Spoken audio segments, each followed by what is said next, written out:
Welcome back to another segment of Game of the Year. We're doing up next. This is what's up next for us. We're doing best moment senior level. Just quick introduction because we have a much bigger cast than last time. Just going down the line. I'm Scott. Hi, Scott. I'm Lorelai. I'm Rose. I'm Spencer. I'm Maverick. I'm Walker. We do have Franny here as well, who's adamant about not talking. Oh, I'm sorry. I'm here. She just wants to I'm listen. ready. Overseer role. She's holding the keys, the strings to everything. We're going straight into the game of the year. Our game of the year for best moment, scene, or level. We have a whole bunch of selections here. Let's just start off with the big one. Go ahead, Spencer, if you want to start. If you want to just kick us off. Sure. You've got a Final Fantasy 16 moment for us. One of two Final Fantasy 16 moments that we have added. Yes. And this is really interesting because I do genuinely really enjoy this moment, and I'm very interested to talk about both of them. So the moment I wanted to talk about, Final Fantasy 16 is a hype train game, I guess you could call it, where there's a lot of really big set piece moments, as you'd expect from a mainline Final Fantasy game. But the first one that I wanted to talk about for tonight, anyway, was Clive Accepts the Truth. It's the ending of like what would be I guess you could call it like the first act of the game, where there's like a prologue which talks about which is like a whole 2-3 hour segment where you're playing as Clive in the past and you find out what happened like way back when, and then you catches in media res to the very start of the game when he's with his bastard group of like assassin killer people, and Accepts the Truth is the big moment at the end where you find out like what actually happened way back when, where he finds out that he's actually the dominant for Ifrit, which is kind of something they more or less told us in the trailers. We all kind of knew this. It's like the reveal isn't really the big like moment here. It's how they portray it in the game using this whole sequence here. It acts as a tutorial for the limit break system in the game, and you get to watch Clive go sicko mode against his shadow form. Yeah, the big thing here is like when this unlocks this like new meter that's right under the health bar here. It shows up out of nowhere, which acts as like your devil trigger basically, and you just have a prompt on screen that says accept the truth that you have to push. Which is the actual button sequence for activating this mode in game. Yeah. And because it's a Final Fantasy game and they have Masayoshi Soken on the composing the music for it, they immediately kick off with the fucking Find the Flame soundtrack, which is Clive's main theme, and also more or less like the big leitmotif for the whole game. This is like the very first time you really hear it. The thing you're like sort of omitting from this is like the context of the actual part itself, which is this is right after.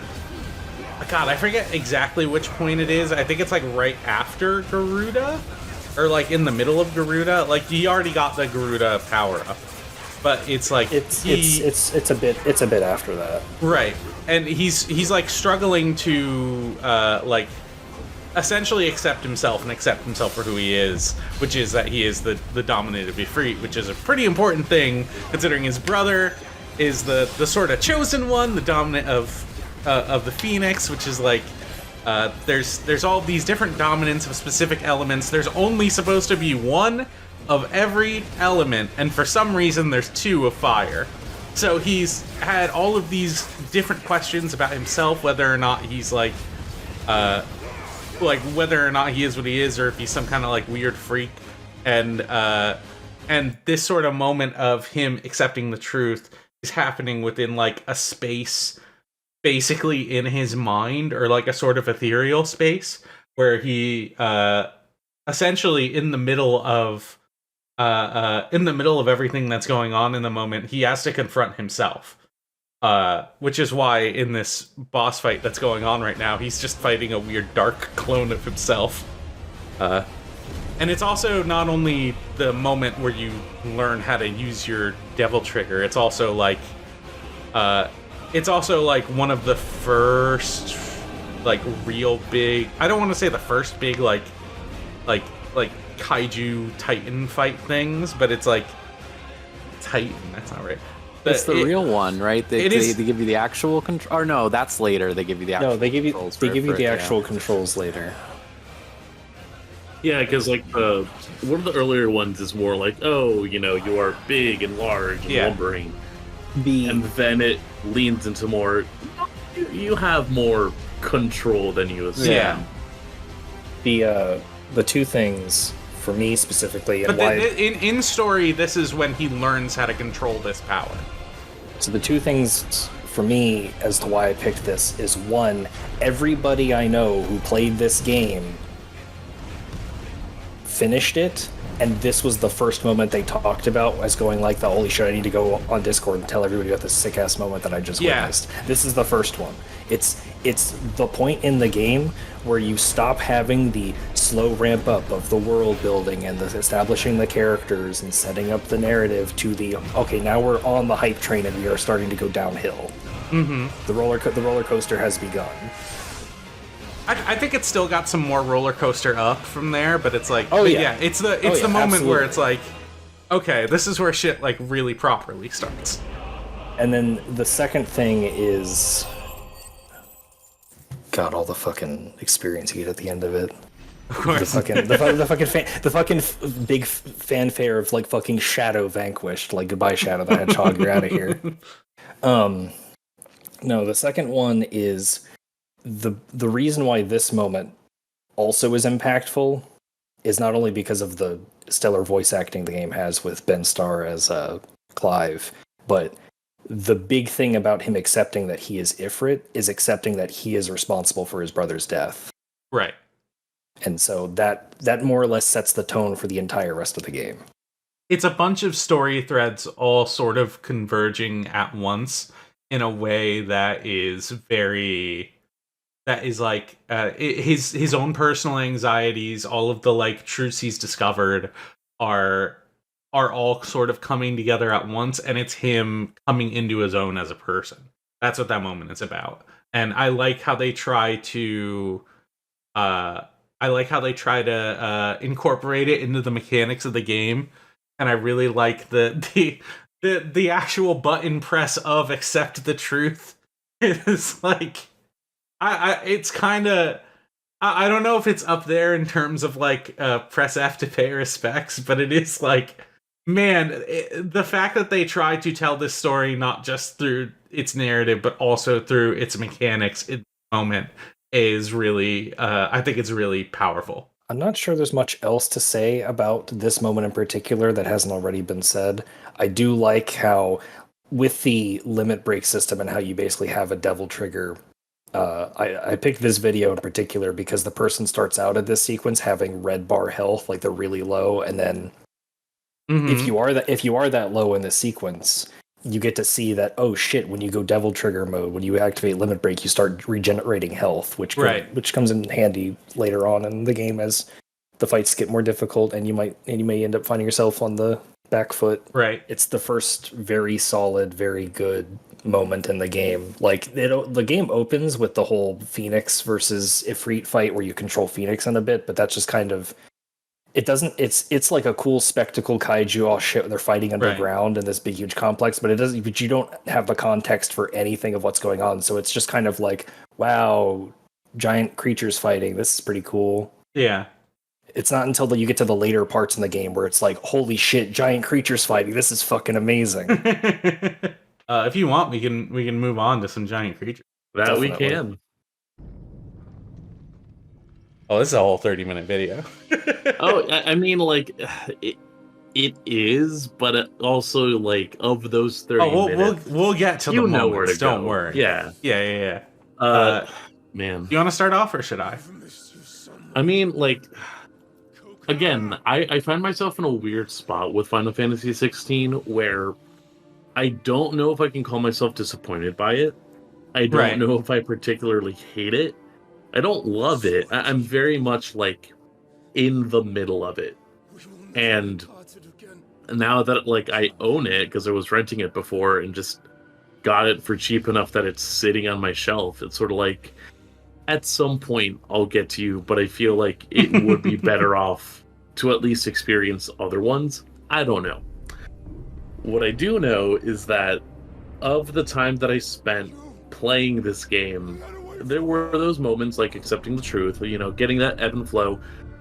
16, I think, has difficulty with its pacing at points, specifically because of the way that it knows its peaks, and the in-betweens can be difficult to really, like, figure out. This is one of those moments where they're like, okay, we know exactly how we want this to, like, flow, and the big idea is big, and then bigger.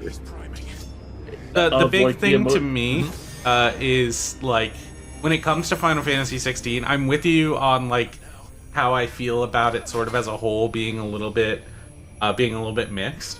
I think for the big thing to me is that the narrative of it definitely disappointed me in the end.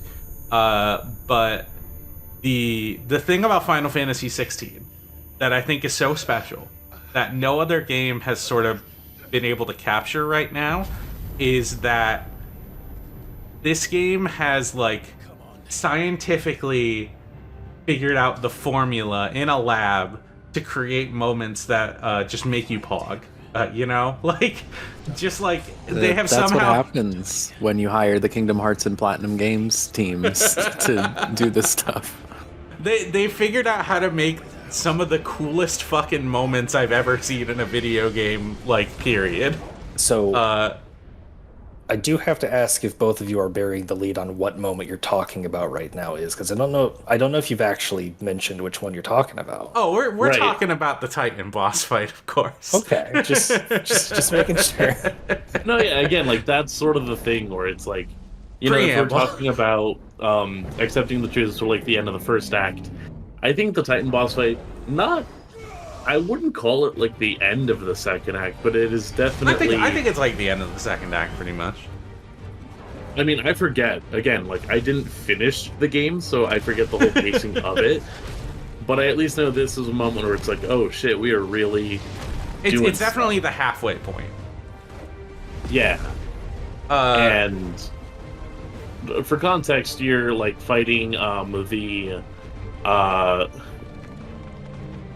fighting the Dominant of Earth. Yes, the Dominant of Earth. Who, as a character, has proven to be like a very apt antagonist for Clive. Like, he believes Clive has killed the one love of his life, which he did basically. But you know, there's a lot more context there. So Clive, in response, has basically antagonized him to the point where he's like, "Yeah, I killed her. What are you gonna do about it?" And now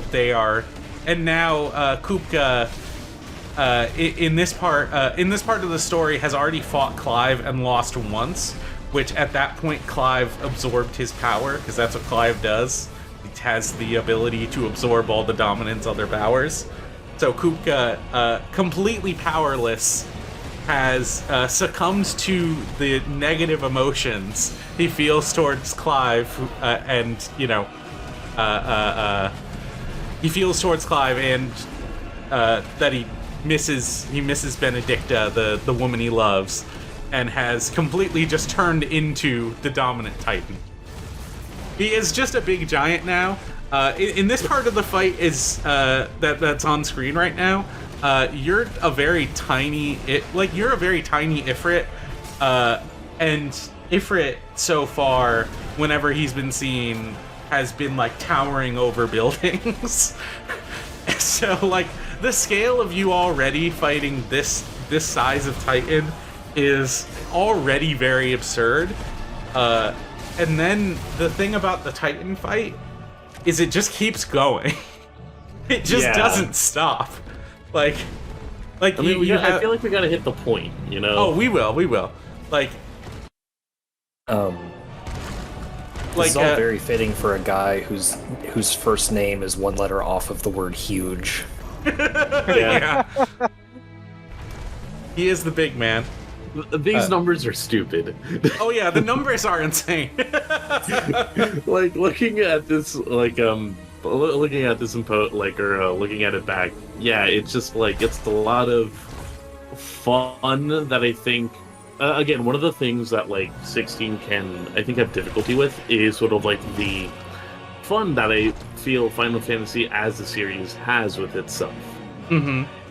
And moments like this at least show where exactly they're still able to find the fun. Because I feel like Creative Business Unit 3 is the only part in all of Final Fantasy that has ever given like Titan the Summon like proper like pomp and circumstance and respect. Right. I would say Ifrit really more than Titan. I think Titan has gone crazy hard in some of the early Final Fantasy games. Do you? Yeah, Titan. Honestly, Titan is like the go-to summon. Ifrit's always numbered the first one you get, and you replace it with like Phoenix or like Titan else. stays really For me, good I through guess like it's because 4 if we and get- like 5 and stuff. You know. For me, I guess it's because I'm thinking about how like Ifrit at least gets to be in all the games, whereas Titan is often not in games. He's actually Ifrit's not in Final Fantasy 13. Okay, but also we're now at the point where like now, so I play these games whenever I have to play on like my console, my PS5. I'm playing it off of my TV, and it's like a very like just I have no proper setup for my audio, so it's kind of just like I'm like half hearing stuff and I'm like playing stuff on the computer. As soon as this point hits, where Ifrit is full on sprinting to hit Titan Lost, this Titan who has turned behemoth. into a mountain. He has turned into the mountain that they were fighting. Yes, you are mad dashing, throwing fireballs at rocks, and all of a sudden, Soken says, "Oh right, I'm like, I'm Soken. I'm the guy that made the twinning. I'm the guy that made these fucking jams. I was doing my orchestral shit. Let me get nasty here." And it is like the music is dirty. I do love that he was like, yeah, I didn't even have permission to do that. I just did it. And it's like, that is what helps make this moment. Literally, I have to grab my headphones from my computer and be like, no, wait, I gotta plug in. I'm locking in. No more passive playing of this sequence. I'm locking in. Yeah, it's a game where, like, the entire... Like, up until this point, all you have ever heard is basically just, like classical refrains. It's been, like, big, sweeping orchestral music, and now it's playing, like, the dirtiest, like, rock techno, like, you can even think of. It's a full-on genre shift where you're just doing the sickest shit. I'm listening to it. You could replace it with Club to Death, and it would fit so well. Because that's what you're doing right now. You're doing like the Final Fantasy equivalent of suiting up to go fight Agent Smith. And then it's just like this absurd, like, the absurd scale of everything that's happening, you know? It feels like Azur's Wrath, but like turned up to 11 almost. Very Azur's Wrath coded. Yeah. Yes, the Titan fight in Final Fantasy 16, the fight that has 4 different music tracks, and the final boss doesn't even have that many. Yeah. But I mean, that's this is the one they put their entire pussy in. Let's be real. Exactly. I mean, especially when you go into the DLC and it literally is just the Final Fantasy 14 tracks for the boss fights they added. Yep. I think that they should have let Soken do this more in this game, is how I feel. Because it really feels like him saying he had to sneak it in always struck me as like, what's going on, man? That's like your bit. Why do you gotta sneak in your bit? Like, you can definitely tell they rein, they don't let Soken off the leash enough. Yeah, it was mostly just for this track, and like I said in the previous part, like, Find the Flame is the big leitmotif song, and Soken's really good with those. But I feel like the only song that even comes somewhere close to the level of, like, the extra seasoning that all of the Titan songs have is specifically the chanting in Odin's fight. Not the whole song, because the song is too short, but the chanting part of it, which it gets at that little extra spice that's like, yeah, this is an Odin song. But, like, Soken did all of the... He did all of the, like, later Titan... Did he do the original Titan songs in 14? I don't remember. He did. They were co-done. Okay. But Like, it he was did him the and ones that Odin. they added later with, like, Titan from the Eden Raids and stuff, which is a different Titan. Which but was a reorchestration. But Titan in 14 always has rock music that's really, like... I don't know what I guess... Like, Scott said the word dirty. I don't want to say the word, like, greasy, because that sounds like it's bad. It's just like it's a specific kind of, like, distorted rock. No, yeah, like, it chugs. Like, it's a... Yeah. It's a very, like, I mean, I'm assuming it's like a 90s, like, grungy sound. Yeah, grungy. I wouldn't say grungy, but it is, like... It's going for a specific vibe, for sure. It's not grungy the genre, it's grungy the mouthfeel, but in, like, music form. Or, like, Would what you I'm say gonna it say, has umami? I would say it has umami, absolutely. Just does like, it hey, want to I sound love like butt rock. Let me throw this in there. Does it want to sound like Pearl Jam? Is what I'm trying to ask. You mind if I skip ahead on this a bit? Oh, but they just started the go for actual it. song. Okay, sure. Oh wait. But again, like, that's the thing. Like, this song easily I would make a contention for, like, best music of 16. But then I don't care about the rest of 16's music that much. There's a couple tracks I like, but they're it's not that much. Yeah. God, it really goes. But also, like, for the scale, like, again, Ifrit is usually, like, this towering demon. Here you are going little guy mode in, like, the best possible way. Yeah. It's important to remember that Ifrit, like, barely fits in the size of a medium keep. Like, he's more or less a castle in terms of size. And then Titan Lost is just absolutely massive. Yeah, he's basically a country. Yeah. I'll skip ahead a little bit. Oh yeah. You take on this fucking mountain. It's sick. And then when everything is, like, finally crumbling to an end, you get into this. Oh wait, go back a little more. Okay, I need the Ifrit Rider kick. I need yeah. Okay, sure. There you go. Okay, that's good. That's good. The Ifrit Rider kick. God, these parts were so good. Yeah, they really fucking. Just the, hey, we're playing Panzer Dragoon for like 30 seconds. And You're gonna drive this stake back into Titan for a minute. See, that's also part of why I liked how we hit, like, Find the Flame and the Titan fight for this game, because, like, as I said, a lot of people would mention the accept the truth mention, and then accept the truth moment, and then I'd already be past this point, and I'd be like, they have no fucking idea what they're in for. They are not like, I knew Rose, and I was like, she is not prepared for the Ifrit Rider kick. She is not prepared for the Ifrit Rider kick. God, it's so fucking dope.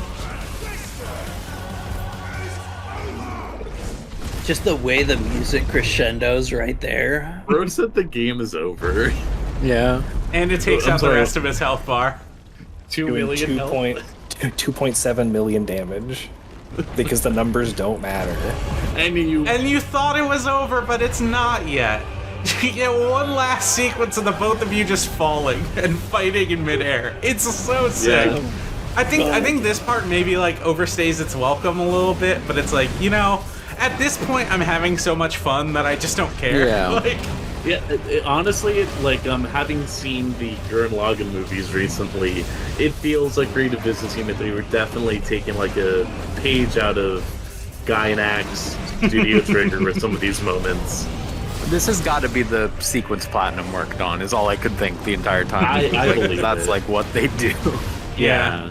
And it's not even like other sequences aren't even like as cool, because it's like, well, maybe not as cool, but it's like, I remember the fucking Bahamut sequence, and I'm like, that's so sick. Like, even that was That's cool, pretty good, as yeah. cool as hell. I could see this as like the sequence of a final boss in another game. Yes. And that would be so much fun as it is.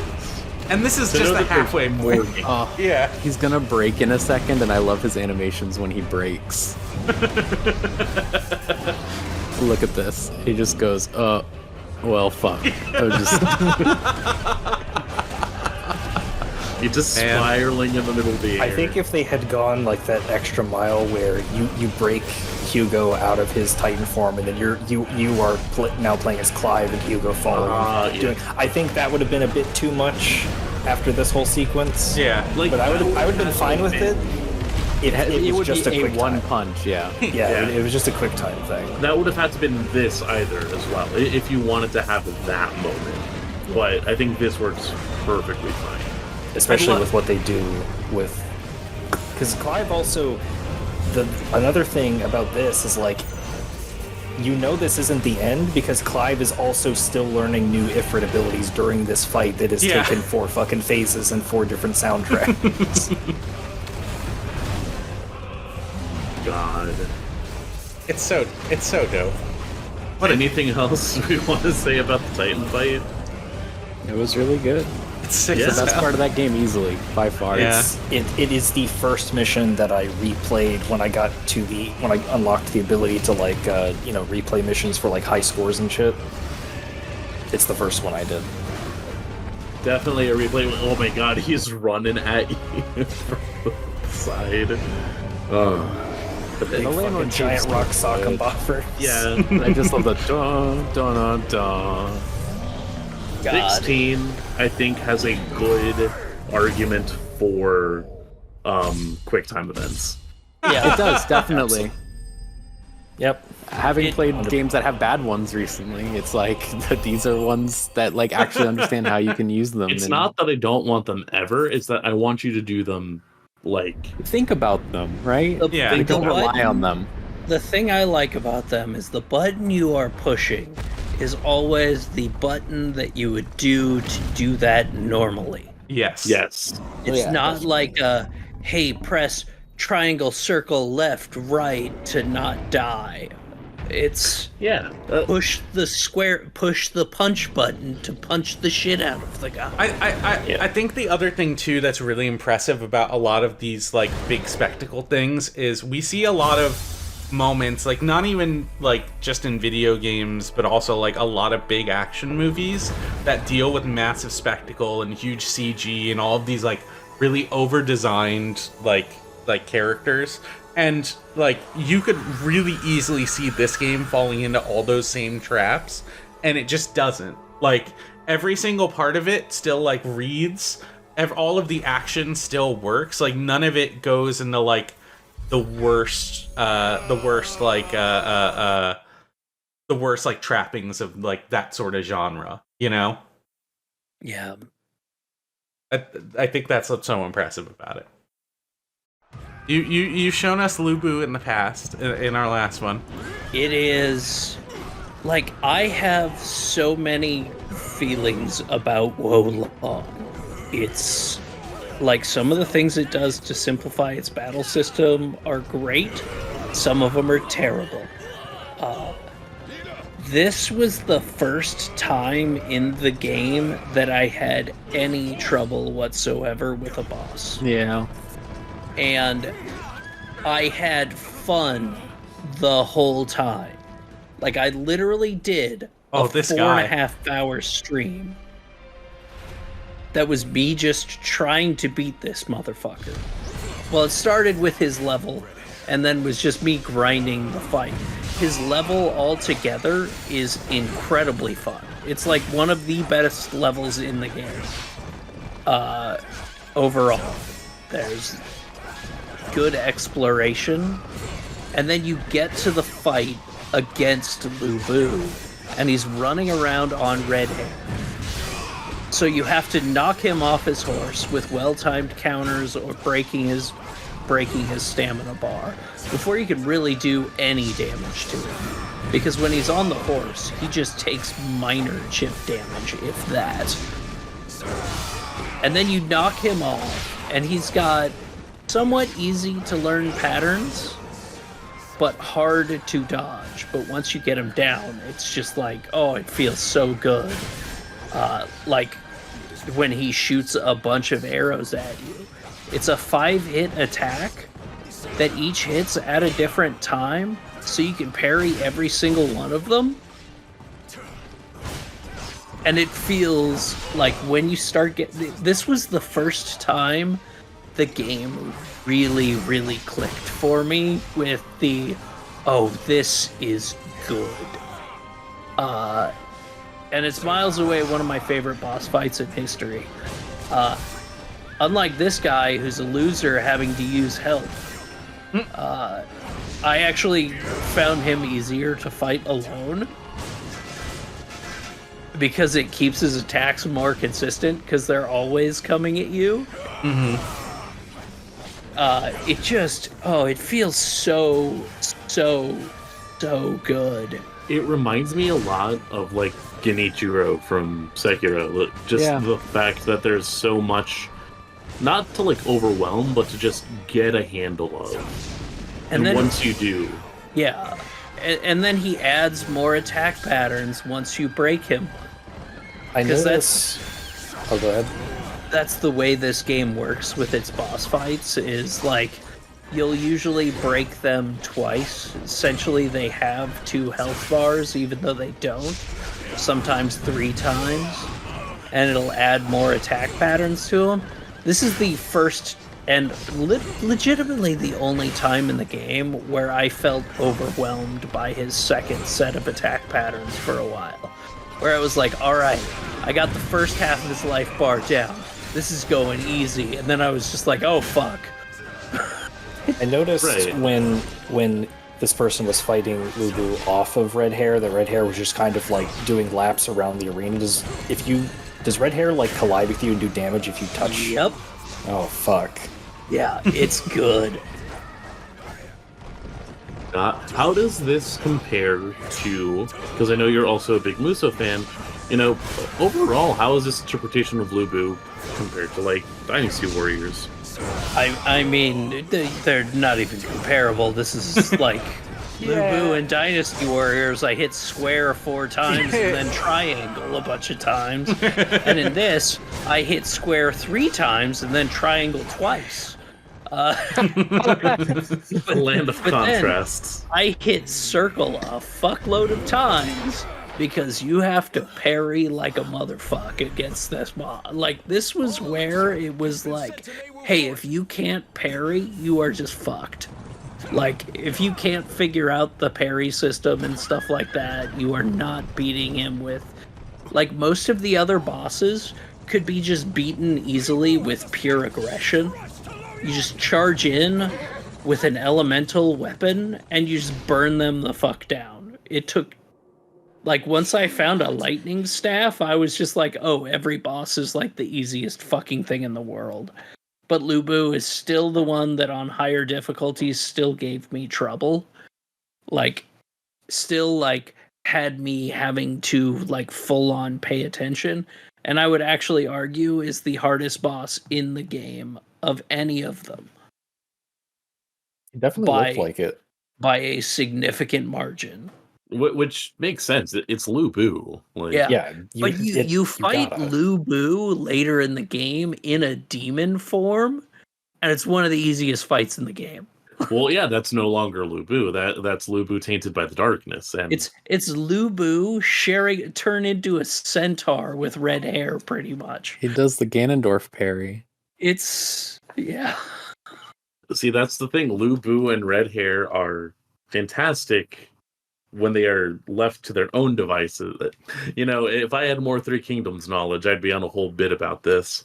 Like, there are so many good gimmicks in this game, and all of them lead to that. And it's why, despite it being like somewhat disappointing overall as a game, the moment of that fight against Lu Bu is arguably like, I mean, I shared the video last time of when I finally beat it, and if I was legitimately, I'm just gonna pop it into the Discord because it's a Twitch clip, and we can't do that over there.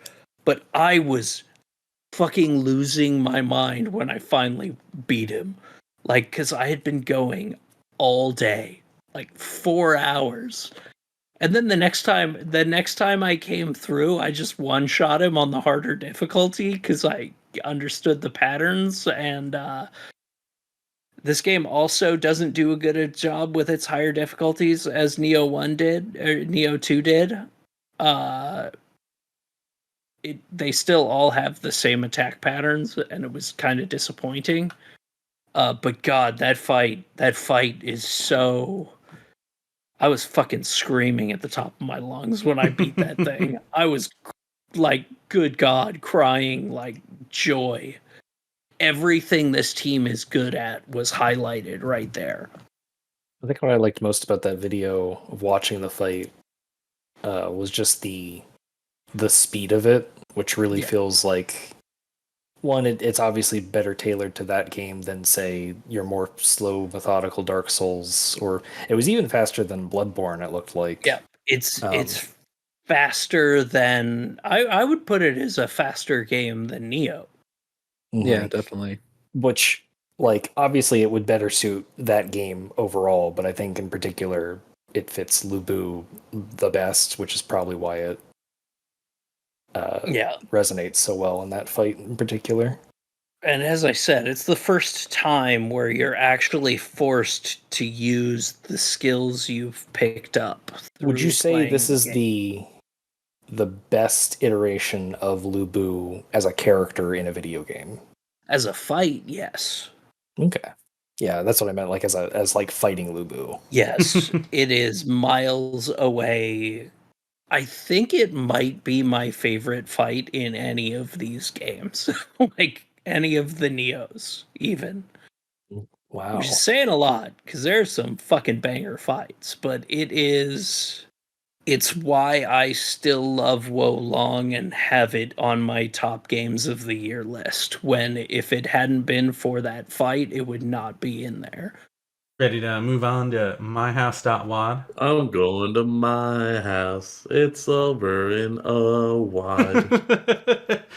I'm just gonna go ahead and drop this video in, which is just a playthrough. But I'll try and emphasize what exactly about it I want to show off. I've seen this. It's a really good whole thing. Yeah. Oh yeah. There's a specific sequence I want to show. I mean, I could talk about every fucking part of this game and how cool it is, but I wanna at least highlight I think like the moment of revelation that comes when you realize, oh wait, this isn't just like a normal map. Like there's more going on here. So I'll just like quickly read part of the forum post that was associated with this coming out. Excited to finally release this tribute map. Last August, I lost a good childhood friend of mine, and I took it pretty hard. When I was visiting my hometown for his funeral, I connected with his parents, who shared with me some of his old belongings. Among them was a copy of an old map of his backed up on a 3.5-inch floppy from high school. Thomas and I were into amateur Doom mapping in the early aughts, but I never had seen this map of his prior to uncovering it on one of the old floppy disks. As a way of paying tribute to him, all of the great memories we had together, I took the plunge and installed Doom Builder in order to polish up this map and add a few modern amenities for convenience sake. The map itself is, as it's shown here, just a picture, or just like a sort of like Doom representation of the house that his old friend shared. And right here, you can see, I paused the video, you can see in this like downstairs den area, there's a window right here outside that leads outside. But thankfully, there's a screenshot just ready to go in the actual thread itself that I'm going to share.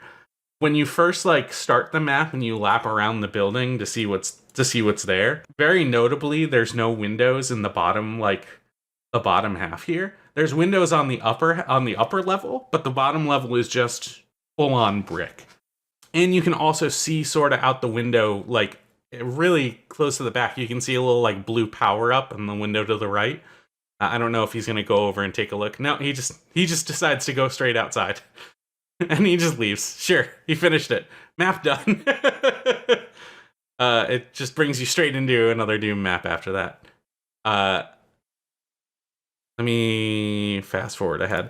But essentially, you see those windows when you're down there the first time. You look outside and you see those windows. You're like, huh.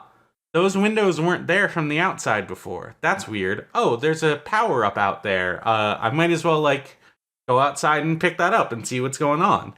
And then I don't know if this person is going to do it in their video, but when you go back outside to pick up that power up, it just like the windows are there now. It makes a substantial change to the actual map based on what you observed.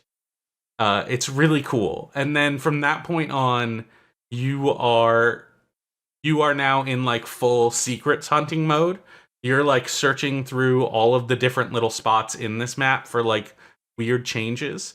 And there's a bunch of like small minor things that turn into bigger things. But it's the moment of realization that it encourages just by you looking outside and seeing something that wasn't there before. And then the map itself responding to it. And it changes in a whole bunch of really interesting ways. Like at one point, that front door leading outside just disappears. See, that's him like realizing, hey, what's going on out here now? He goes outside, the power-up's not there. The windows are there now. And there's monsters inside the house now, even though we already cleared them out. And that like sort of initiates the next phase of the house. So he's going through it again, and like things are already being like subtly rearranged. I don't know if you noticed, but under that TV was an Xbox. It's very quick, but essentially what's happening every single time he's like entering and leaving the house after he's checked it and found something new and entering a new phase, it's reflecting like a new phase that the actual family itself has gone through after they've moved into this house. And it's like it's telling the story of the people who lived in this house through like a Doom map. It's really nuts how much they're able to do with it. But yeah, that's the moment itself that I think is like the first real like, oh fuck, like something is happening here moment. You typed in the document myhouse.wad discovering the windows, and I full on did not know what the hell you meant by that.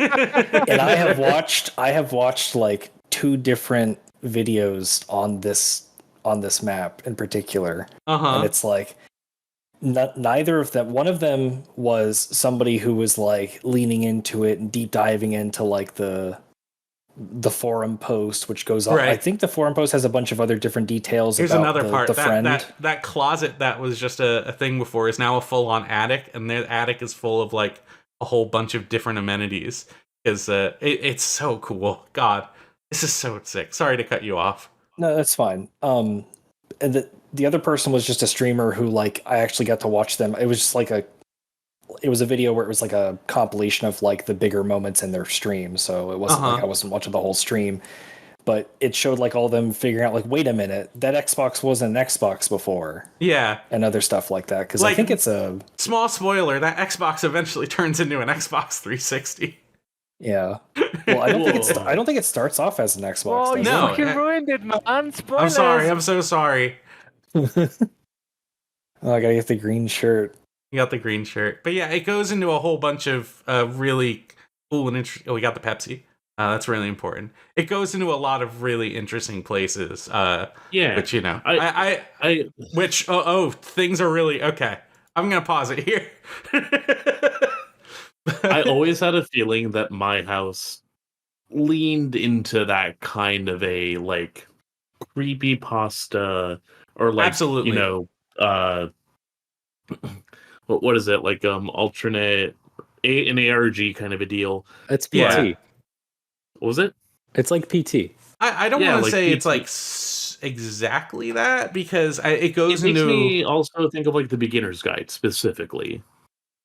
Yes, there's definitely a beginner's guide aspect where it's trying to tell a story through level design, in like really in ways like beginner's guide itself is like you have an unreliable narrator telling you what Yeah. exactly you're seeing, and there are some narrative aspects to it in that like you can pick up items and in Doom fashion there will be text up in the corner of the screen that will tell you what the item is, like picked up a med kit, but small spoiler, the further you go into My House, like you start to pick up items and it displays text up in that corner that starts to clarify more of what's going on here.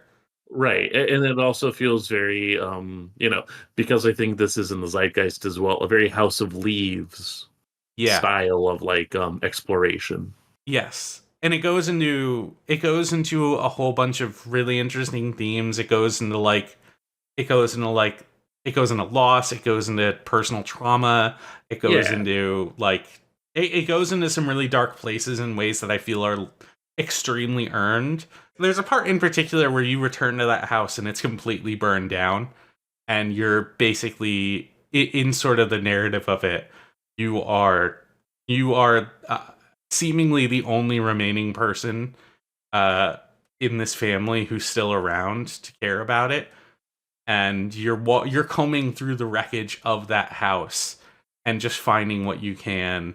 And it's like it's such a heartfelt and like deeply moving moment as you're just walking through a space in Doom with a shotgun in your hand, combing through a whole bunch of just old things until eventually you discover there's something else hidden there that you maybe wanted to forget. It's a great game. It's very affecting. I highly recommend it. I really like a game that can invoke those kinds of weird comparisons, because my first thought was when Yumaniki is like a very small game, but it does have a couple of moments where you go to like a fucking random corner and that creates a hallway somewhere else. Mm-hmm. I do like that we can talk about all of this in a freaking Doom mod of all things. Yeah, definitely. It does have a lot of Yumaniki vibes now that I think about it. I think that's a very apt comparison. There's a sort of like dreamlike aspect to it. The levels tend to change and bend in interesting ways. There's a whole bunch to it too that like I just haven't seen because it's going down different divergent paths. But man, it's massive. There's a lot there, and it's a very interesting story. I think it's extremely worth playing. You just need to make sure you have GZ Doom. And don't actually install the WAD. You got to get the actual full package. If you just do the WAD, it doesn't work. They call it myhouse.wad, but it's a lie. But yeah, that's what I have to say about what's fucking cool about My House. It's definitely one of the bigger hit like Doom WAD modding things that's happened in a long time, it feels like. And I've always felt like that scene has been around for ages and will continue to be around for the foreseeable future until the sun burns out. And there will always be cool shit in that space.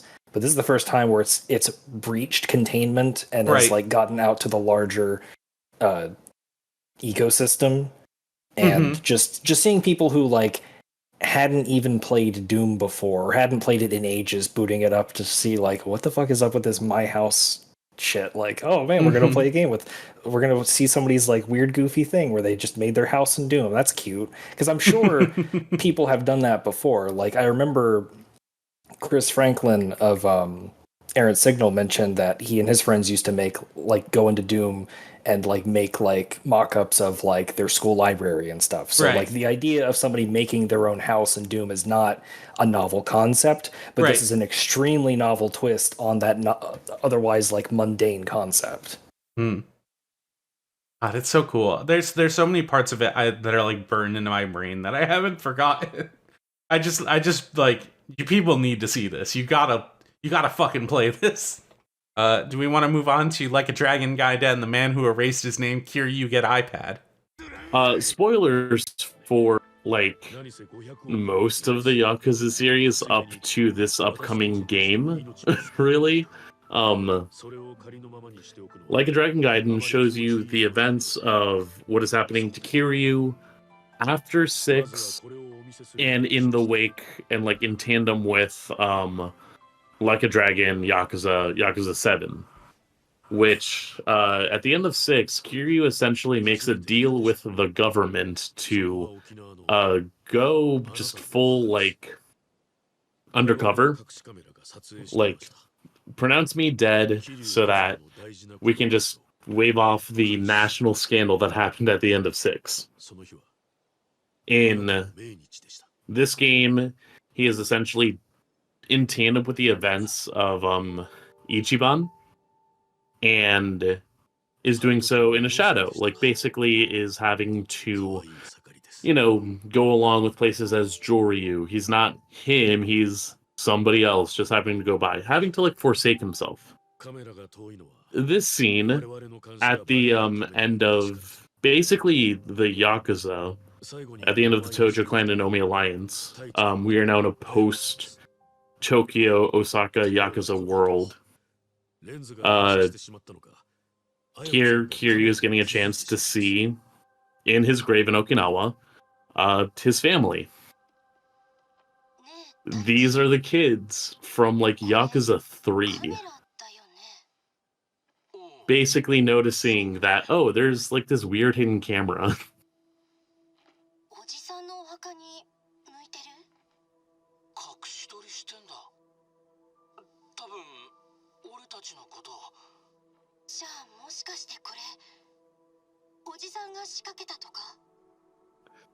And they already think oh, I mean, it's probably Kiryu. Do you think he'd be dead? There's no way. It plays with the fact that the kids that would have known him best are also kind of having to buy into all this.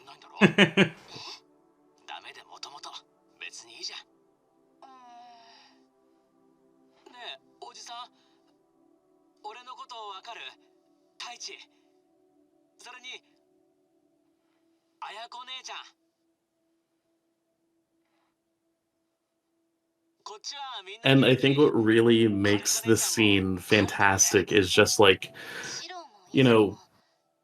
Kiryu started his whole journey at age 35, at the turn of the millennium, and kind of just by the end of that first game lost a lot, and at points has gone through cycles of gain and loss. That is what a lot of Kiryu's story is, and this scene in particular does so much to highlight just what he has had to give up.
おじさんに面倒見てほしいなんて言わない。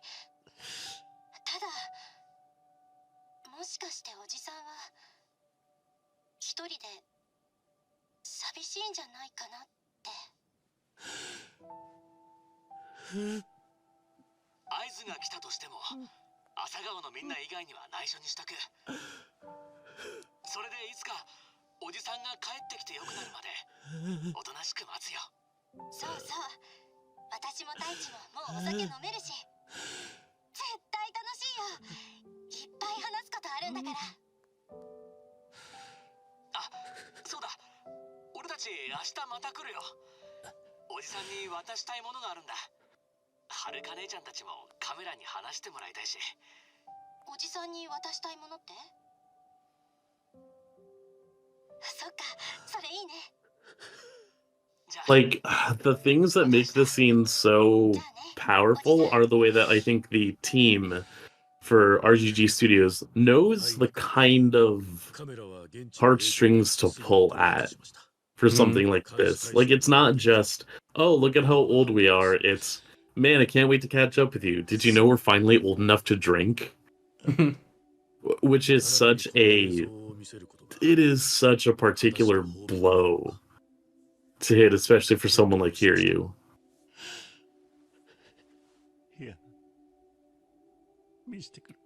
I really appreciate just like in the framing of the scene, like before he starts crying, obviously, like the fact that you can see him holding the iPad and shaking, and you can get the sense of that emotional reaction before it actually goes to the shot of his face just completely ruined from like, and they're not done yet. That's this is because as they're explaining here, like, oh well, they figured it out, but we also can't we can't confirm that Kiryu Kazuma is alive. But for you, this is what they left behind at the site.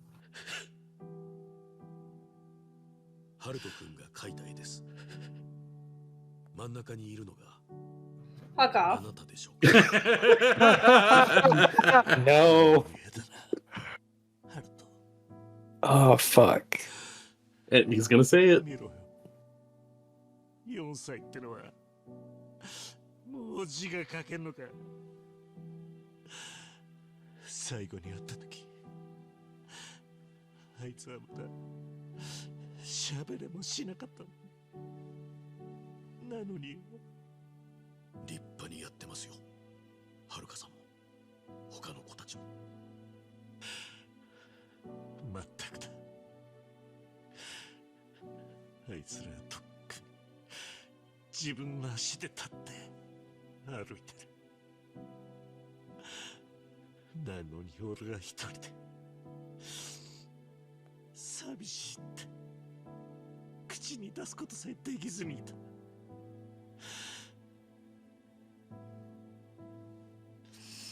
Why'd they have to put this old man in the legally dead prison? He found out about the battleship Yamato. Yeah, he found out that the battleship Japan has Yamato this still hidden exists. military that when they're not allowed to have a military. Yeah, and Beat Takeshi basically killed himself to keep that secret. And God, it's just such a much of a better ending than fucking Yakuza 6, like by far. Like it's just such a like the idea like 6 was supposed to be the last Kiryu game is so insane to me all the time because it's like you look at what they're doing here with him and it's like they acknowledge like literally everything. That's the thing. I think the biggest hurdle that Yakuza has had to clear as a series, and it's something that I wanted to explore more. Maybe I will at some point, but the man who erased his name got to this point because of his actions. What exactly are those actions? What kind of a person is Kiryu Kazuma? And this scene does so much to show, like, he is a man who has lost so much and has gained so much, but the biggest pain for him is realizing that even if he were to go back, he doesn't need to. He is no longer needed. which is the best thing he could have done as a caretaker. It is, God, it is such a like specific view of family, or specifically of like child rearing, that gets to me as somebody who like spends so much of like his day jobs basically filling that role. Like, you know, I know that I will be there for students until a specific point and they will grow past me. And that is going to be painful to experience the first time, but that's sort of the experience. And it shows at least that, you know, here you can experience that kind of a nuance. And this is now setting him up to ask, who am I outside of this? And I think to have that for someone that is also like, you know, a middle-aged character shows again the way that what could be sort of like the experience for somebody to, you know, leave at a young age to do that sort of a story for someone that's much older. It carries a different kind of weight. And also, yeah, in this part, they're like, we should let him go on that trip because he could quite literally kill everything if he wanted to. And yeah, like in this part of the scene, you realize that, like, oh, one thing I wanted to do was the ring that he gave, I'm forgetting her name, but like his girlfriend in one who blew herself up and who was like Haruka's mom. He was like, I still have that ring. She always wanted to go to Hawaii. I gotta go leave that ring in Hawaii. Mm-hmm. Yep. But man, it's such a good ending for him. Yeah. And here they're just what we gonna see now. Yeah, this is just setting up a little bit of like, oh hey, I'm using the name that I had in Yakuza 5. That's funny. And this guy that's sort of like your handler is like, oh yeah, I know. I met you in 5. And everyone's like, what? I think people are like putting together he might have been one of like the guys you fought at the beginning of that game. Full disclosure, I still need to play Yakuza's 3 through 5, but Man Who Erased His Name has a lot of ghosts in it. In like a figurative sense. It dwells on like the past in a way that is indulgent. But I think it does so because of the fact that like Kiryu, above all else, is so willing to let the future come. And you see that in the boss fights, you see it in a lot of these things, but you see it like especially in that scene where it's like, shit, in the middle of all these things, these kids grew up under my nose, and I have to live with that. I don't want to cry. What the fuck? I don't want to cry anymore. Are you kidding me? It's, again, you know, he's 4 years old now. That means he can read and write. Rose, show me the Herald of Darkness. Spoiler alert! Yeah, so, yeah. Here's my question. All right, pause it real quick. Yeah. What is Alan Wake? Who is Alan Wake? He's a writer. All right. Alan Wake, Alan Wake 1 was 13 years ago. 14? No, that's almost 14 now, I suppose. But in this setting, it was 13 years ago. Alan Wake goes to Washington. They'll explain it in this sequence, honestly, because this is a bit of a recap. The song is a recap song of the events of Alan Wake 1. All right. So here, Mr. Door will explain it if you press play now. He will explain it to you, roughly speaking. Is Alan Wake. This time he wanted to do something. I was back, and I hadn't forgotten. I knew how this worked. So here, I could he's in the dark place. Oh man, which is like hell. What demons he wrestles with in the dark hours of the night. He's gone through a loop of going around and ended up back in this room after exploring this TV studio. The song is called Herald of Darkness, but I like to call this next segment the story of the journey of Alan Wake The musical. So yeah, they're just gonna go through a bit of Alan Wake stuff. If you've played Control, there's the ashtray maze, right? That's the fun moving sequence that they did with music to sort of go off. They kind of went off even more here because the whole thing Remedy loves to do is FMV. So they kind of just combined the ideas a lot to make something that's really insane, and you can see that in this video. I don't know how else to explain other than for you to see it, really. What the hell?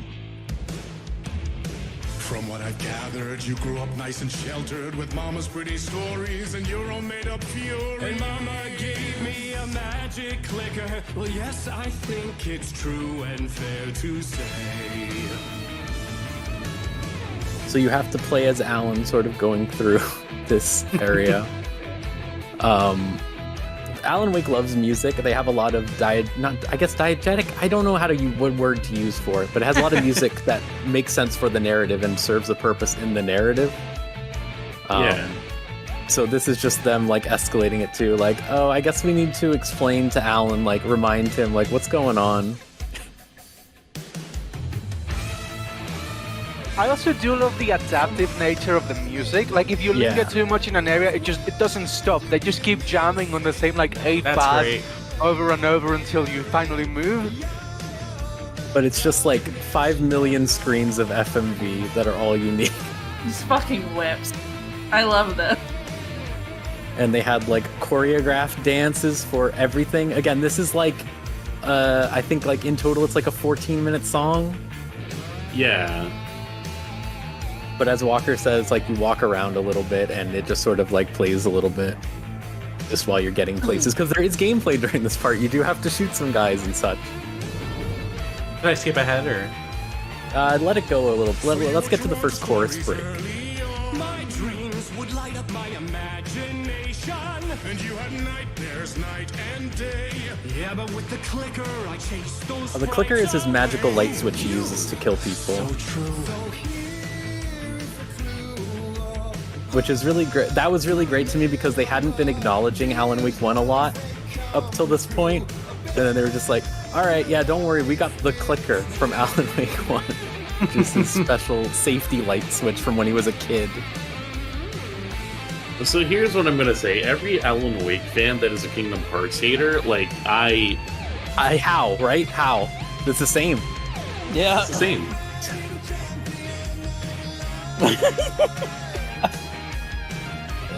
He does a different level of dancing each time they go to the chorus, because like right here he's just sort of like, what's going, okay, I guess I'm dancing. They have Sam Lake over there in the corner dancing. Yep.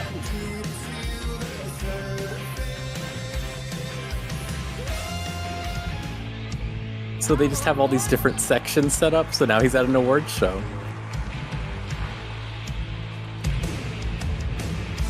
Stories of crime and chilling thrillers of hard-boiled killers became bestsellers. And then there's the way they have like their backup dancers doing like paparazzi stuff now to explain the backstory for Alan Wake 1 setup of like, yeah, he got in trouble with the paparazzi. Because he's the bad boy of literature, as they say in Alan Wake 1. I like that the shadows are just kind of sitting around. Yeah. Even though those are like the normal enemies. I assume. I haven't played Alan Wake 2 yet, but I haven't played 1. Yeah, those are the normal enemies, yeah. Okay. Yeah, they're different for Alan and Saga, sort of, a little bit. Of just, Alan's are more mysterious. So now you just run around this set trying to find the right way to go. And there's like, I hope they show it in this one, but there's like little FMVs of Alan everywhere on like the wall, if he looks to the left there, where he has like sunglasses and he's gonna like punch someone. And there's just a bunch of different ones around where he's like, come on, come here. Yeah, see, he's fighting.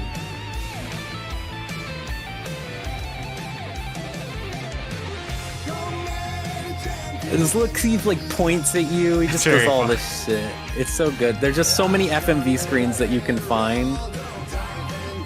I like the sort of implication too that this is just sort of him stuck in a liminal hellish space, and this is his torment.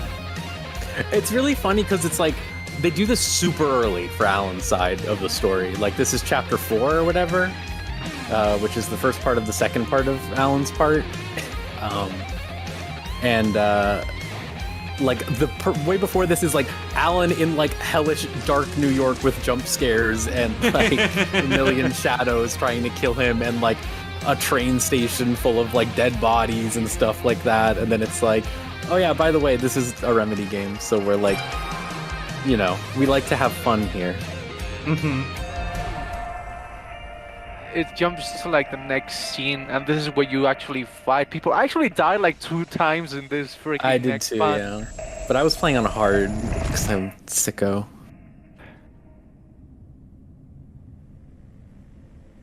But they do this every time you transition to the next scene. I love just, you have to look at real Alan, who is inside a TV, who then looks at fake Alan inside another TV. And Bright Falls is the setting of the first game, so this is explaining the first game now.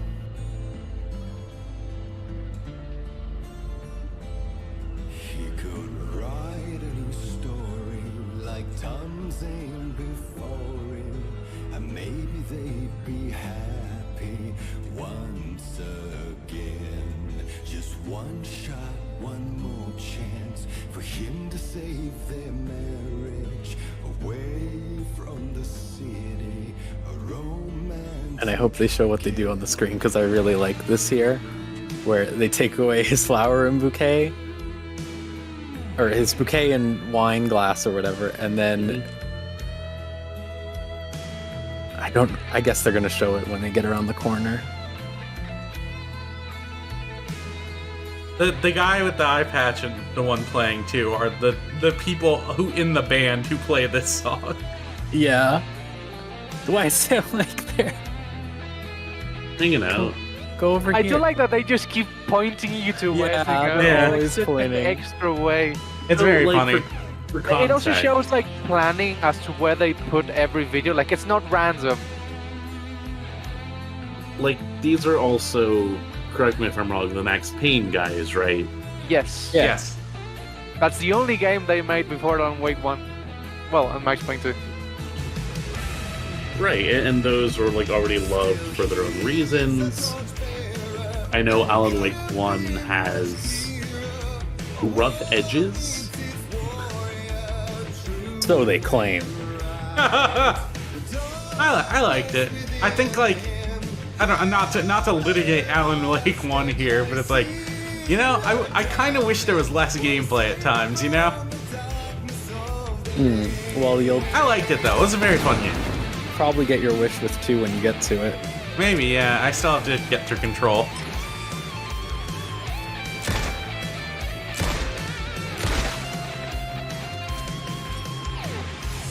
And I love that they have all the Taken designs from the first game, though, as the dancers now.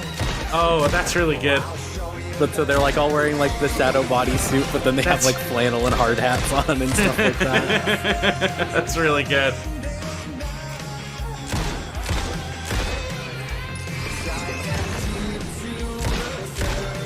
And also they dress up the Taken underneath the shadows in this one, depending on what part of the game you're at. So like there are certain parts where it's like this is supposed to be Alan Wake 1 part, right? So they all dressed up like the Alan Wake characters.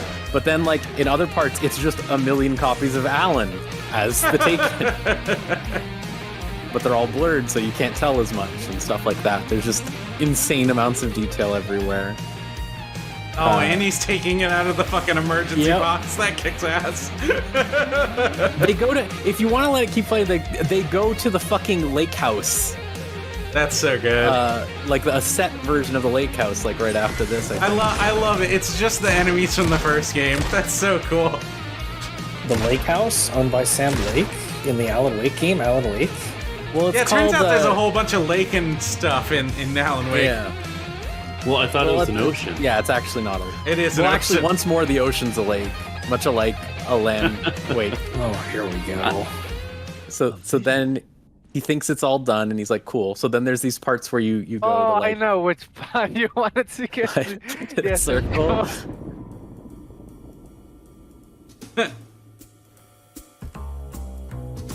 Such a dark place, am I trapped in here? Is this real? I cannot remember. There was a manuscript, it held a key. A vicious cycle I must not surrender to. Echo scenes to seek out again and again until I figure it out to bring this song to its end. His little freaking douchebag. That's so good. Oh, he's the best. Go, white boy, go. I think they gotta get the Future Islands guy into the next Remedy game. I gotta figure it out and bring this song to its end. So they'll just let it play because it's almost over, and they'll show the what you have to do. Because this is the core mechanic of Alan's thing: is he has this plot board. So he can look at like, oh yeah, here's all the layout of what we just did, and what it should mean or whatever. And it's like, okay, I love light versus darkness. Yeah, of course. Then you have to go over here, and it's like, hey, all right, finish the song. That's what we should probably do.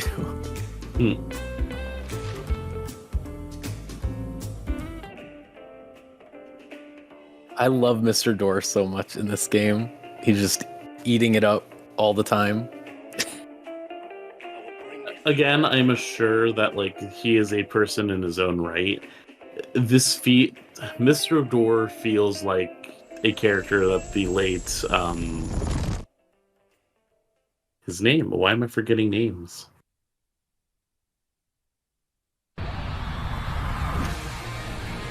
Amazing. Oh. Yep. And then yeah, this. Were you gonna say Lance Reddick? Yes. Yeah, that he was supposed to be Lance Reddick. Okay. And they replaced because they got all the people from Quantum Break in this game, basically. Right. Oh, and was Lance Reddick in Quantum Break? Yeah. Yes. Okay. But they had to replace him. But again, I think he crushed it. So it's no, fine. definitely He like completely exactly. crushed it.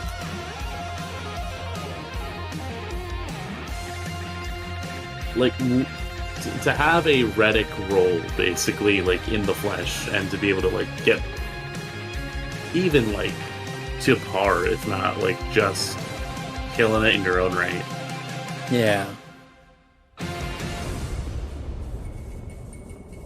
But yeah, Samuel T. Herring I think would be fantastic in a Remedy game.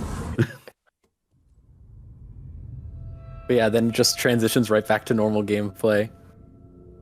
This is You gotta let the whole clip play because they are so fucking smug about this sequence for the rest of the game. They're gonna have right here in the aisles. Catchy, right? Oh god. Oh, it's him. I still could not believe I ran into him. God damn it. But yeah, it was just indicative of like, I think up to that point they're playing it super. They're not having fun with the traditional Alan Wake stuff or anything, but they're playing it like super, for lack of a better word, like prestige survival horror style stuff, like very serious, very like, or what's the word they use these days for like a Hereditary? Oh, like elevated horror? Elevated, that's the word, yeah. They're doing a lot of that style of stuff. So then it's like, oh no, don't worry, we're still fucking around. Like, we're still just gonna have fun with it.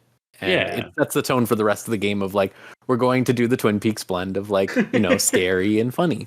It's funny you mention that, because real quick, I just want to say for people who don't know, that janitor character is just the janitor from Control.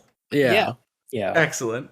And it actually brought up even more questions about the fucking janitor from Control that I always had figured out. And In now Control I'm like, 1, they explain that he's one of the Finnish gods, and they're with the old gods of Asgard. He's best friends with them. He gives you the tape. Yeah. In Control. I was just going to say that this whole sequence is, and it's a really good personal interpretation of whatever the hell happened to Dale Cooper between Twin Peaks and Twin Peaks The Return. Yeah. Just imagine being in that fucking nightmare hellscape for fucking ever.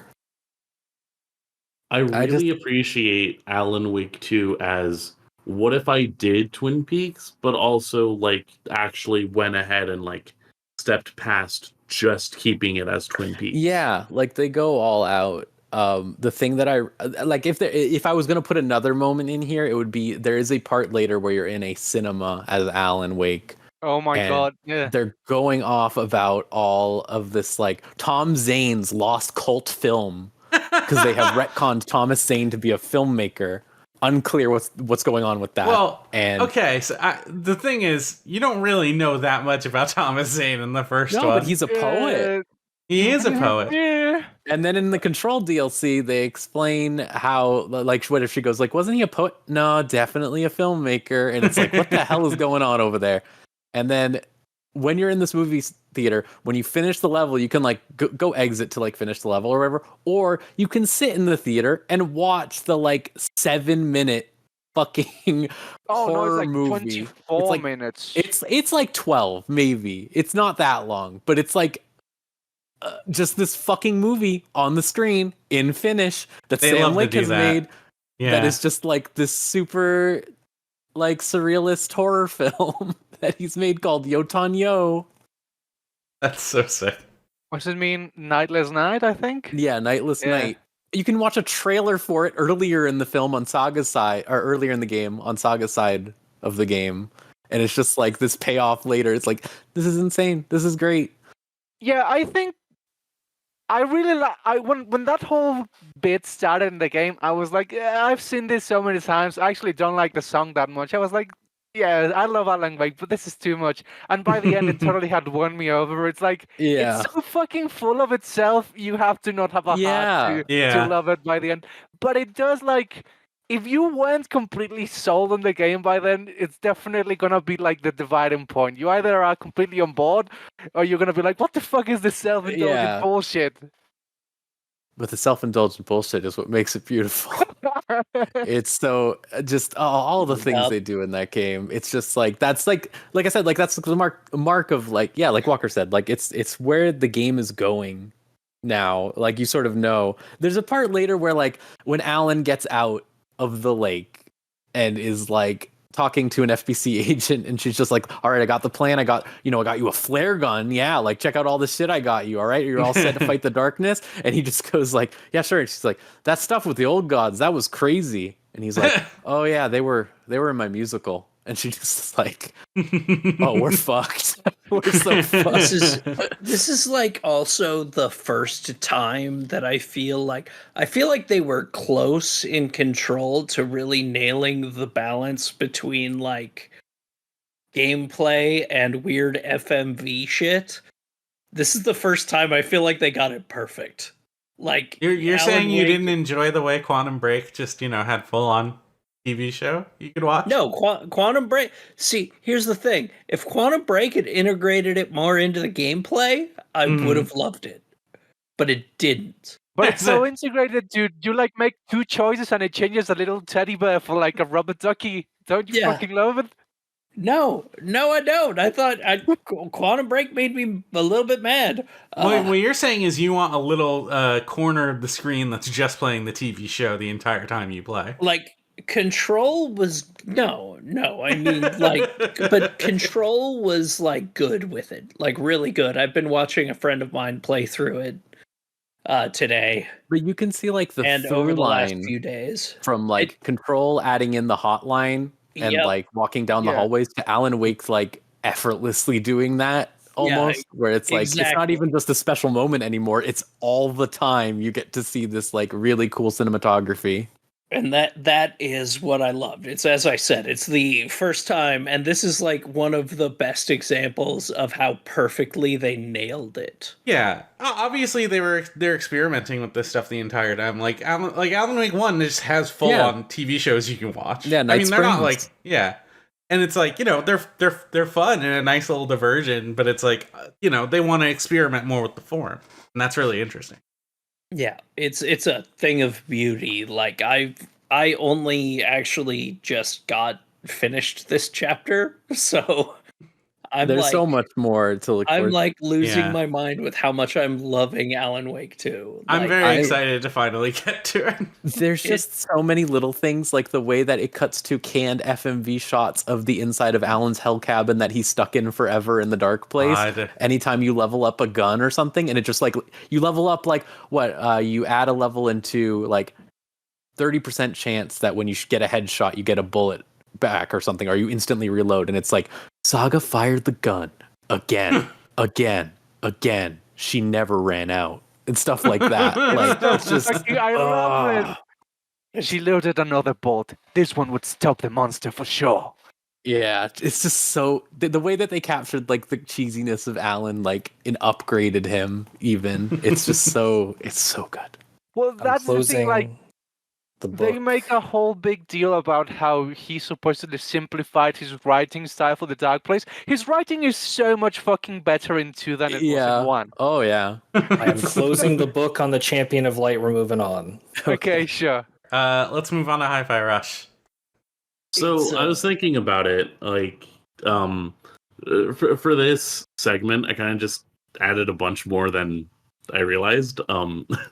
But in celebration of this like moment, you know, focusing on a moment for the first one, focusing on a scene for the next one. Here, I want to focus on an actual like just full on top to bottom level. And Hi-Fi Rush, oh, what a fun little game! What a fun little treat for a Saturday morning cartoon pilled adult like me. So we're here like near the end of the game. You've essentially gotten to like through all of the bosses. You've had one of the bad guys become your new teammate, and you think that, you know, you're finally here to beat the big villain. Not only does the big villain, who is your one friend's sibling, like, you know, what are you doing? tricked everyone into being in a big trap, they're getting ready to do their big mind control moment. And this is sort of just like the last bit of just, man, what's going on here? What is the final plan that's going on? And able to seduce even the most stubborn of minds. This is the villain, Kale. He's voiced by Sonic the Hedgehog. He sure is. I wasn't Mommy's favorite. Let her Like, go. God, it really is just the fact that, like, this game does so much to validate, like, the Saturday morning cartoon aesthetic that I, like, grew up with and appreciated. And then, yeah, like, oh, here's our big mind control so that we can have you buy product. Size, speed, do I need it? We're so close.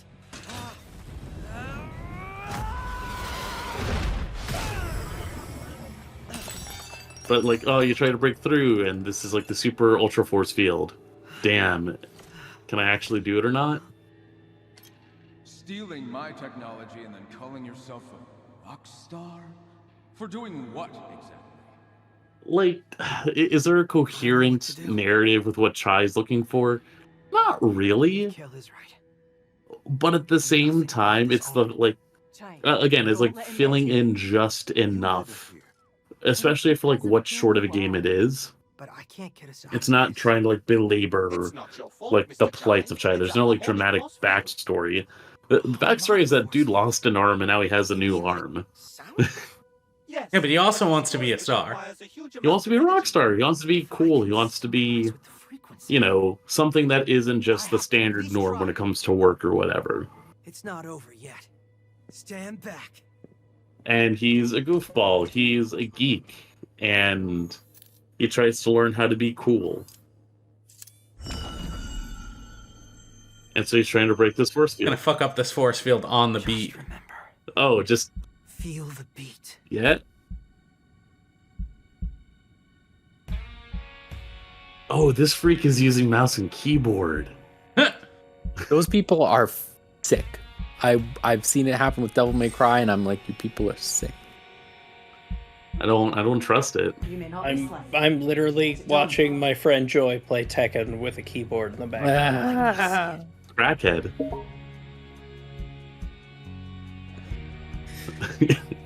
Was that their achievement? But also, like, in this moment, you're having, like, the music build as you're getting your harmonic resonance set up. This guy sucks. Just have to focus. There's no beat at all. He's missing every single one. Yeah. All right, the intro to Half-Life 1 coming up soon here with the resonance cascade. Yeah, exactly. Again, like, when you're talking about Hi-Fi Rush when it came to its music before, again, it's these little, like, moments where there's no one thing that feels out of place. You know what I mean? And you're doing the whole, like, we're remembering all of our times together. It's, again, like, corny to the point that it's like, you get invested enough.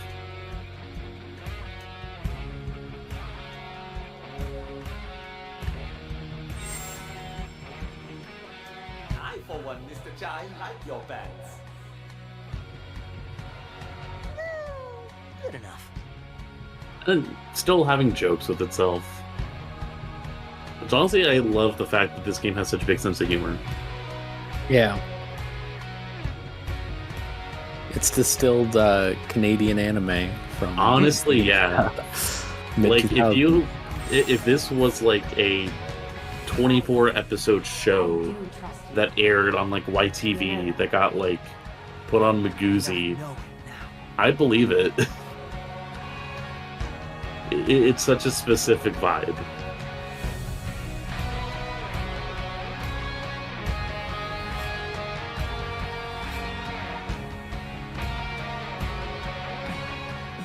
Just have to focus. Bro. Okay. Just do the button presses. He's gonna fuck it up again? Is he failing it on purpose to make it last longer? No. People are just bad at that sometimes. I wouldn't upload that shit. I wouldn't show anyone. No, but you gotta upload it first before anyone else does. Even slash chokes, it's fine. Well, rip the slash, I'm different.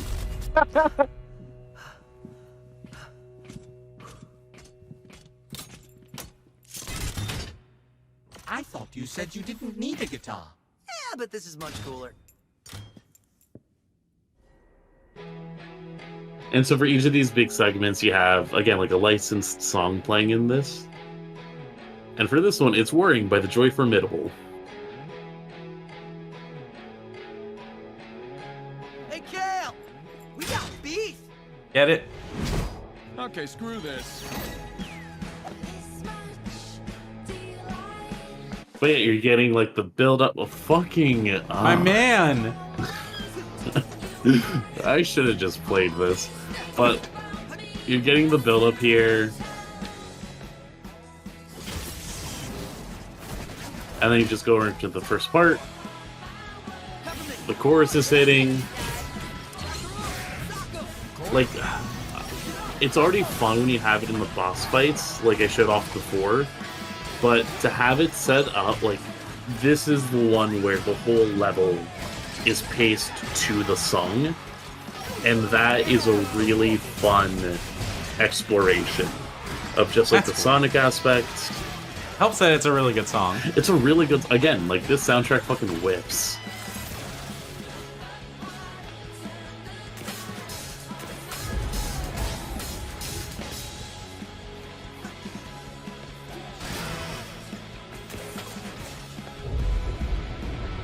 There's the big robot.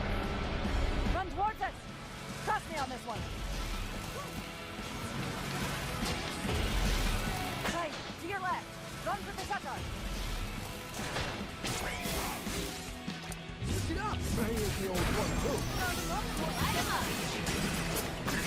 And here you're now getting the chance to try and like beat the robot.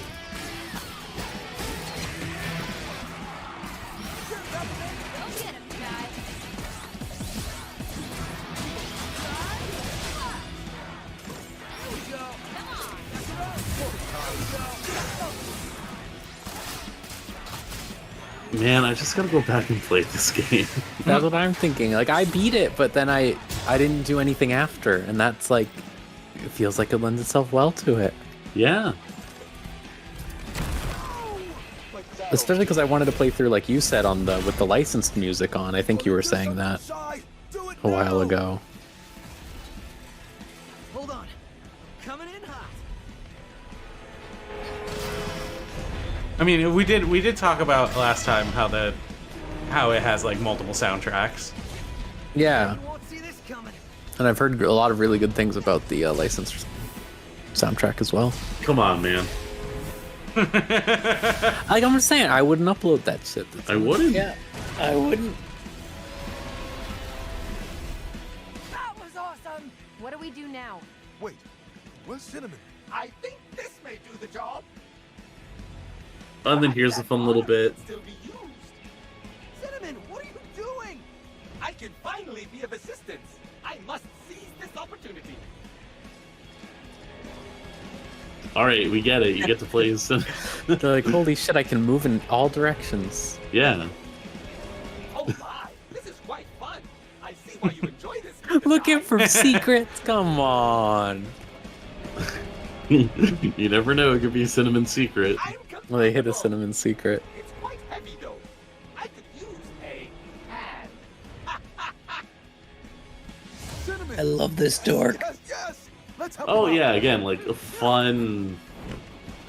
Every character is such a fun little like inclusion to this like group of misfits. Let's do this. Now let's see this guy fuck this part up.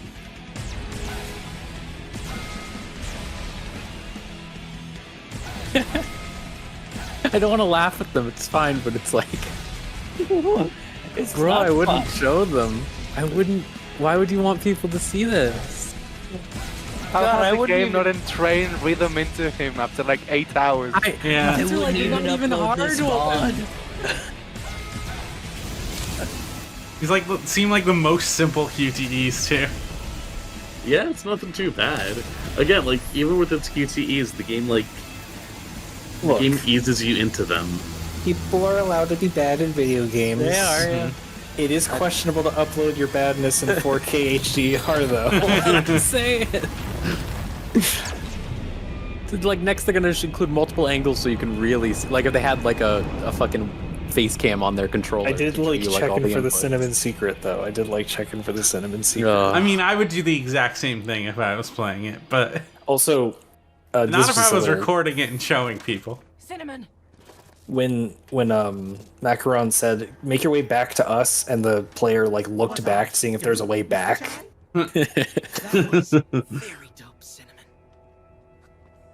Man, he is messed up. Cinnamon, you can't handle that. Giant cannon pussy. God damn. Guys, we gotta move. And yeah, this is like the second to last level. The boss fight.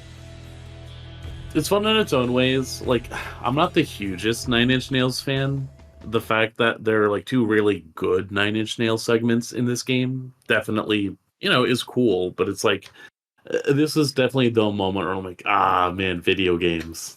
I like that they mirrored that like QuickTime event like sequence, not only the beginning but also like in Exactly. the ending, and Yeah. in a nice, interesting sort of callback way. There's a beginning part where like everyone, because everyone in your team is also like an assist that you can call in the middle of battle. They are doing their parts independently, because the whole point of this sequence is like, Chai, you're not doing this alone. You've got everyone with you. We're gonna do our part to help you get to the end. Very simple ways of integrating narrative into your gameplay, into just everything to make a tight little package. And it's only like It's less than like 15 hours. God. I'm really hoping Microsoft has learned from this in some small way. I know. As we speak, the amount of layoffs that are happening. I'm just saying that if they can figure out that people really like this game and then Redfall was released right after it, maybe we can learn something. Maybe. So for this last one, I'm going to step out because... Oh, you don't want to get spoiled? I don't want to get spoiled, but also I need to make dinner. Oh, okay, that's fair. So I figured, why not tap it out? But good. I liked seeing this stuff. It's good. Yeah, reminder. It's good stuff shit in the doing. Reminder that I liked FF16 a little more than the ending left me feeling. You know, like there's still really good stuff in there. Baldur's Gate 3: The House of Hope. This is going to require a little bit of context because you could talk about the level itself, but most of what's interesting about it is what's leading into the level, on top of the level too.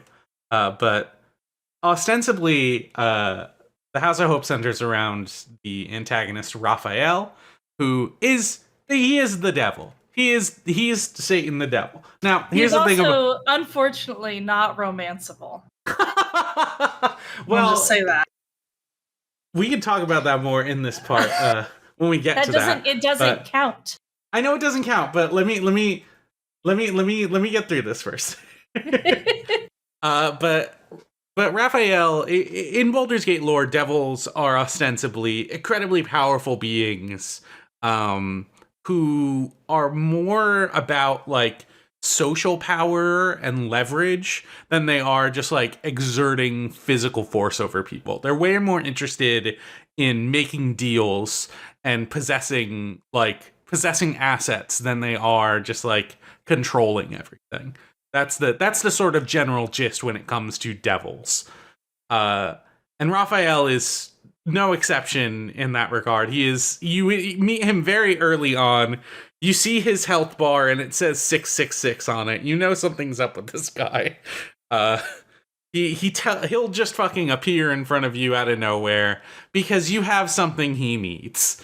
Or he sees you as someone that is potentially useful to him in some way, and he's going to string you along because he wants to, as an art of the deal guy, he wants to cozy up to you first. He wants to let you know that he can be trusted, which he can't be trusted. You've already met Will at this point. You've already met Karlach. You know how bad devils are and how bad of an idea it is to make a deal with a devil. And just sort of skipping ahead towards the end of the game, eventually Raphael, after this courtship period has sort of ended, reveals what it is he wants from you. And he wants you to give him, at the end of the game, the big fancy MacGuffin that would give him an absurd amount of power that is frankly too much.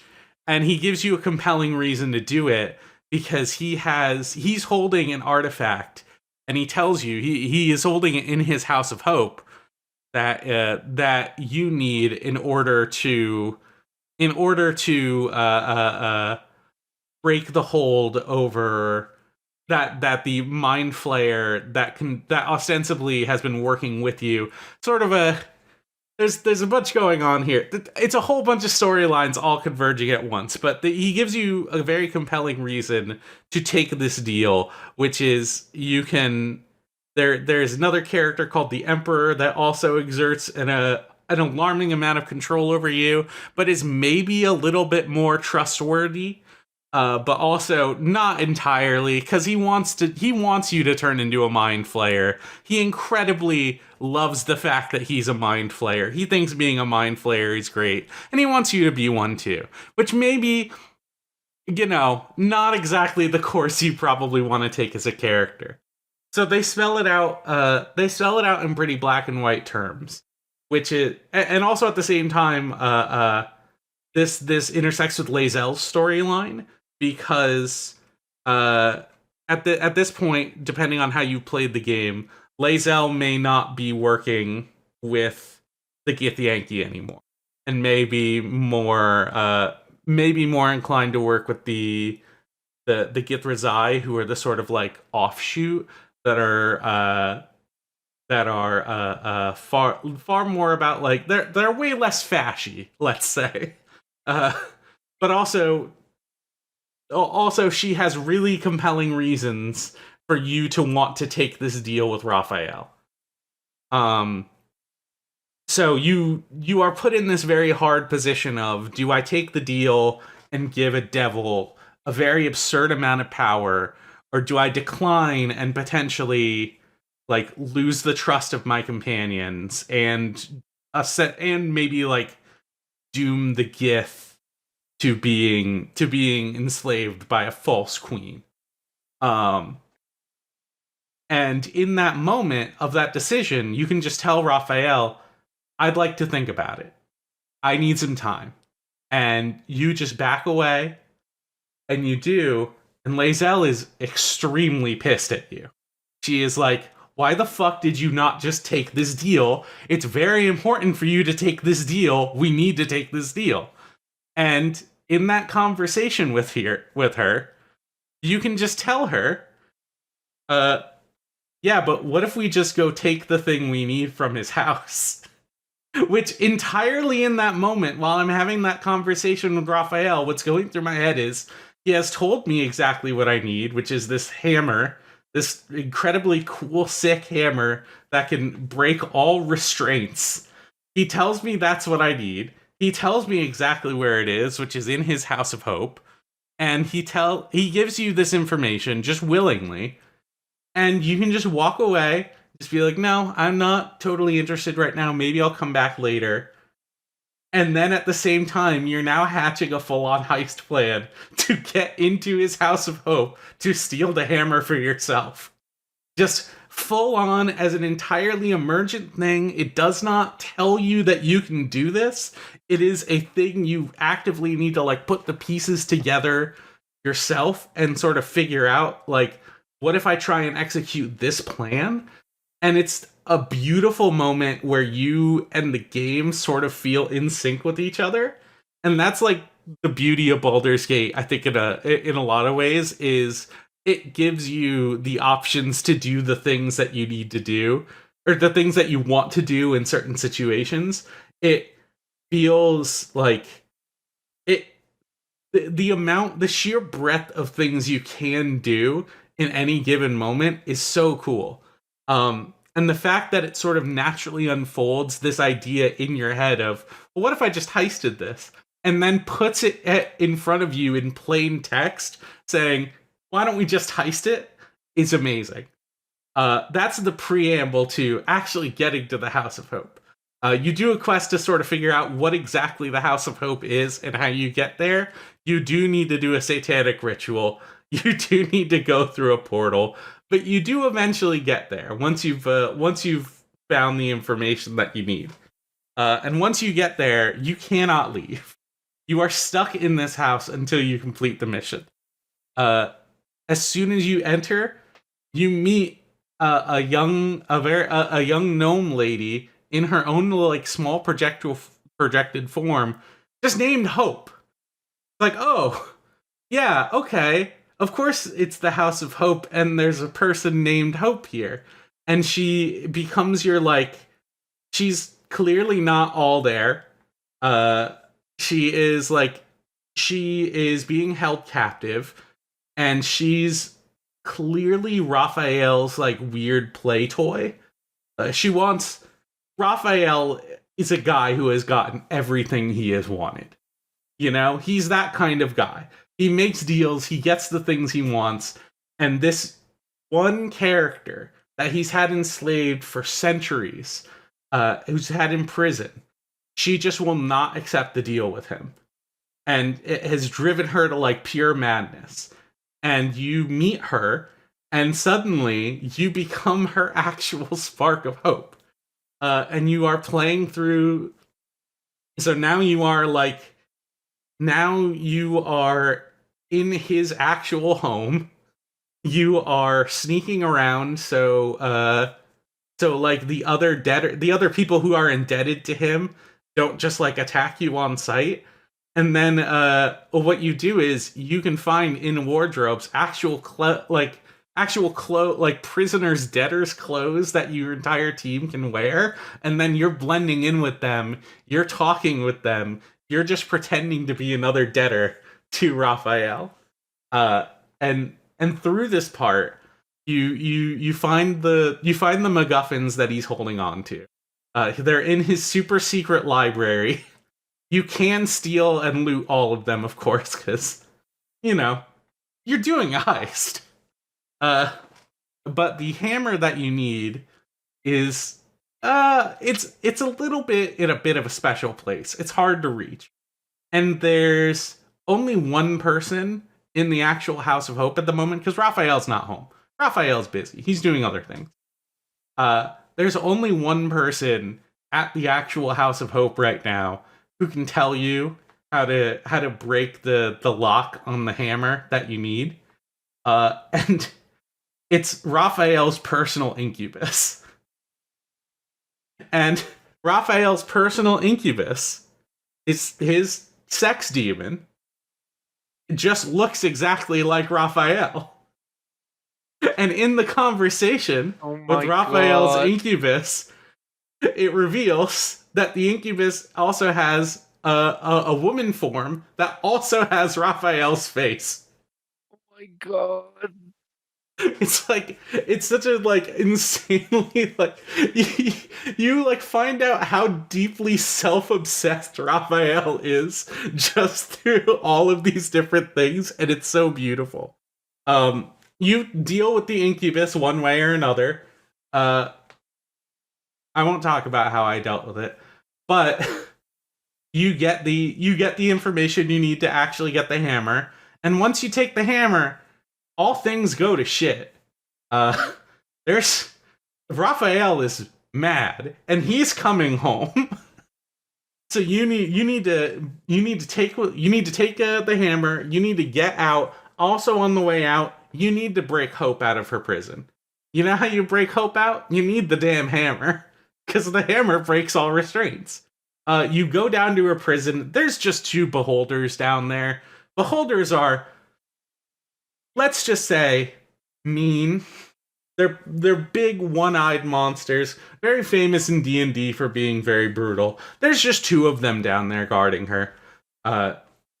You deal with a battle with them, whatever. You rescue her.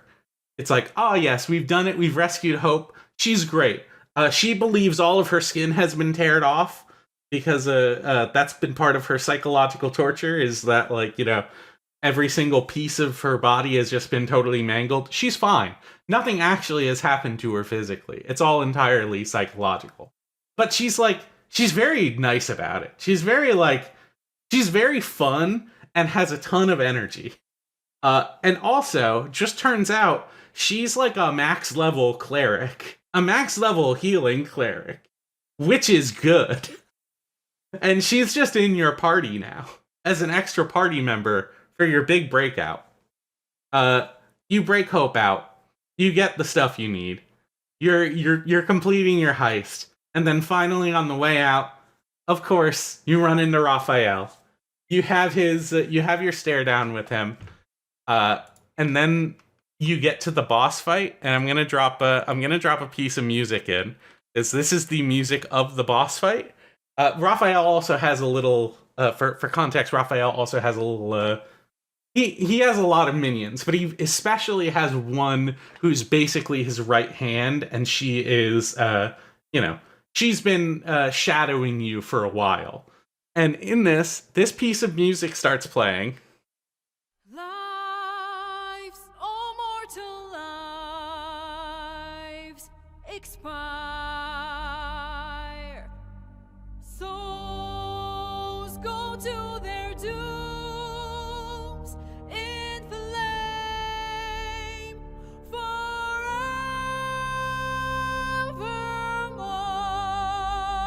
In the context of it, this is being sung by his assistant during the fight, and then Just gonna let it build a bit.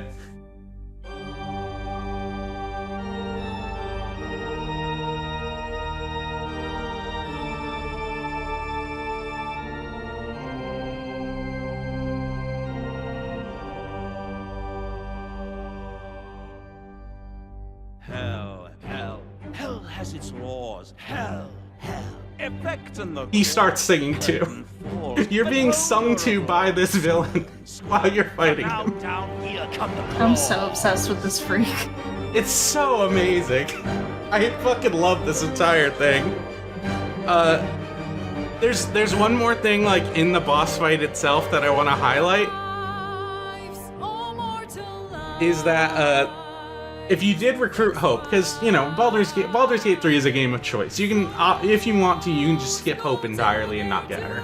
But if you do get her because you're a good person and you want to help her, she's a cleric, and clerics have an ability that's basically a one-time like total fuck off like nuke that you can only use once. Sorry, it's really good. Detected and caught.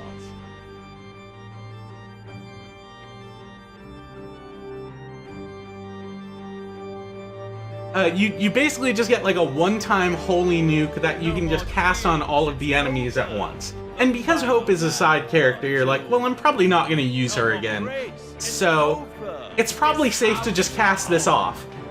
And you do, and the thing you don't realize, if you do it at the beginning of the fight, is that Raphael has the effect of Reflect Holy, basically, which is anytime someone deals holy damage to him, it does that amount and more to the person that that did the damage. So if you fire off this nuke willy-nilly right at the beginning of the fight, while he still has that Reflect Holy ability, Hope just disintegrates. She just dies.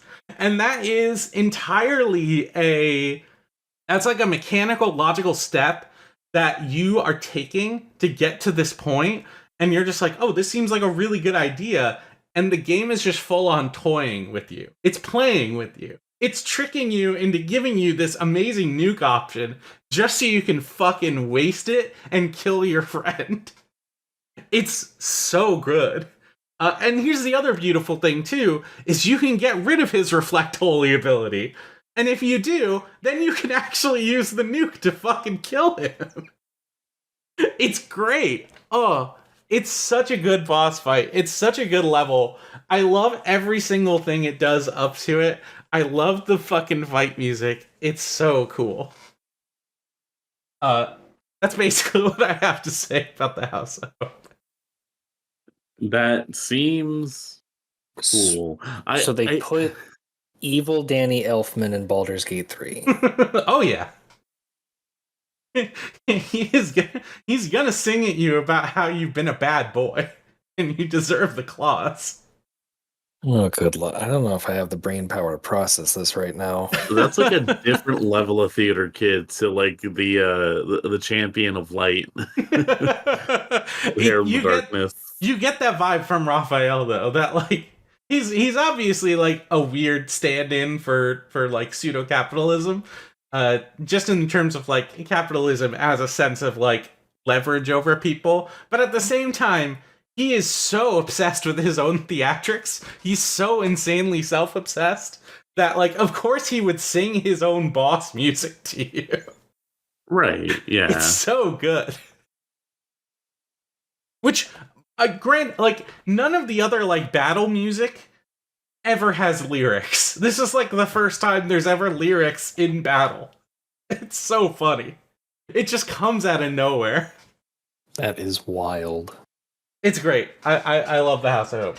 I'm like right at the final part of the game and I need to beat it. But yeah, that's what I have to say about Baldur's Gate 3: The House of Hope.